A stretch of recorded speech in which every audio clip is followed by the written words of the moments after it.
अस्सलाम वालेकुम। SM news के साथ मैं हूं मुकद्दर रज़ा। SM न्यूज़ स्टूडियो में खुश आमदीद। खबरों का सिलसिला बढ़ाते हुए खबर शामिल करते हैं गुजरांवाला से। CPO गुजरांवाला सरफराज अहमद फल्की की नाजायज़ असला रखने वालों के खिलाफ कार्रवाइयाँ जारी।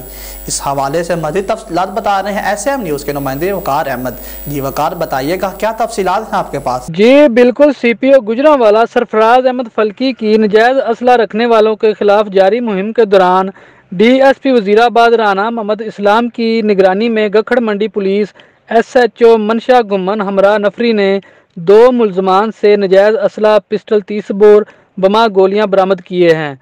दोनों मुलजमान, जिनमें एक का नाम तारिक और दूसरे का नाम तलाल है, इनके खिलाफ मुकदमात दर्ज कर लिए हैं।